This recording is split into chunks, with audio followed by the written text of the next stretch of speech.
think the world is here and Africa is here. Africa has a great opportunity, big population, young population. መሐመድ ዳውጂ እንደ ኤሮፓውያን አቆጣጠር ሜይ 1975 ኢምፔቤ ሲንጊዲ በተባለችና ከታንዛኒያ ገጠራማ ስፍራዎች አንዷ በሆነችው ትንሿ ከተማ ተወለደ። In central Tanzania in a place called Singida.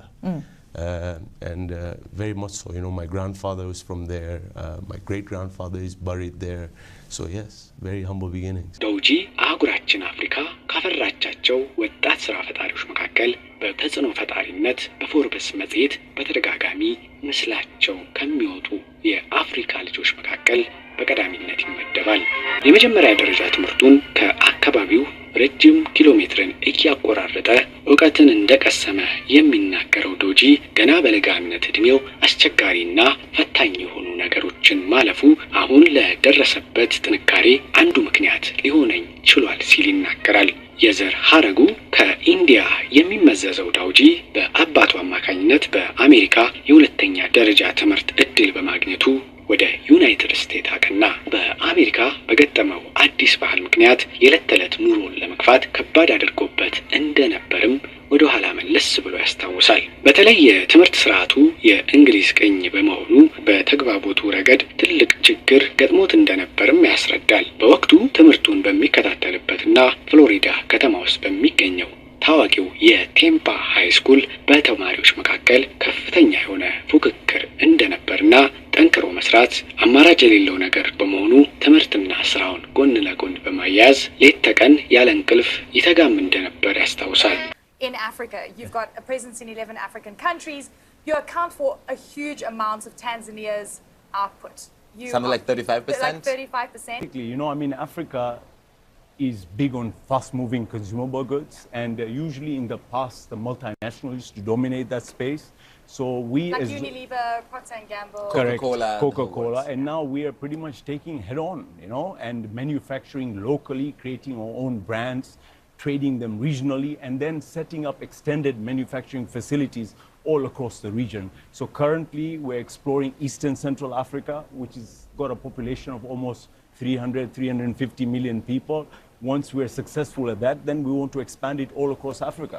ላገኘው ስኬት በሙሉ የአባቱ ያልተቋረጠ እገዛ ትልቅ ሚና እንደነበረው የሚናገረው መሐመድ ዳውጂ በተለይም አሁን የሚከተላቸውን የሥራ ስነ ምግባሮች በቀጥታ ከሱ እንደቀሰመና ብቸኛው የህይወቱ አርአያ እሱ እንደሆነም ይገልጻል። You know, my father was very well to do. He was a rich man and he gave us the best of educations. But most importantly, he's a man that works hard.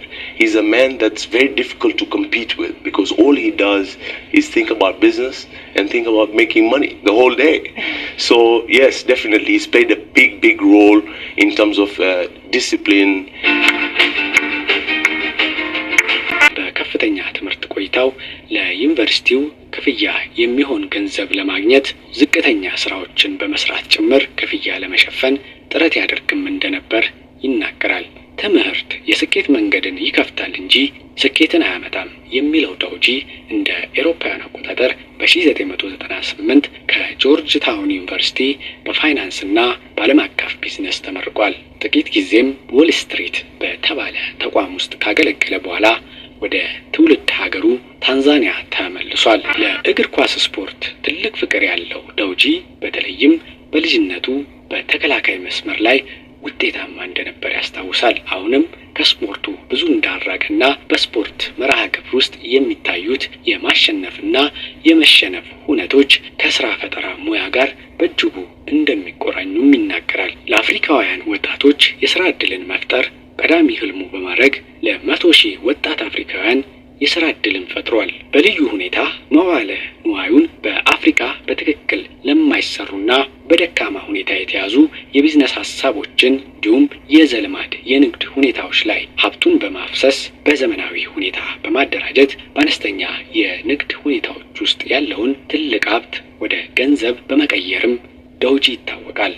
ውጤታማ የሆነበት የጥቃቅንና አነስተኛው ሴክተር ወደ ኢንዱስትሪው በመለወጥ በአፍሪካ ያለውን ኋላ ቀር የልማት ችግር ለመፍታት ፍቱን መሆኑን ይጠቁማል። በተለይ የአፍሪካ መሪዎች ለዚህ የሚገባውን ትኩረት ቢሰጡ ስራ አጥነትን በቀላሉ መቅረፍ ይቻላል ሲልም ያስረዳል። ለወጣት አፍሪካውያን ያለው ትልቅ የሥራ መስክ ይህ ብቻ መሆኑን አበክሮም ይናገራል። በተለይም በንግዱ ዘርፍ አንድ አፍሪካዊ ያለምንም ገደብ በየትኛውም የአፍሪካ ሀገር ምርቱን መሸጥ የሚቻልበት አሰራር በአፍሪካውያን ዘንድ መለመድ ይኖርበታል ሲልም ይሞግታል። ይህም ለእያንዳንዱ ሀገር የሚያበረክተው ትልቅ ኢኮኖሚያዊ ፋይዳ ይኖረዋል ሲልም ያስረዳል።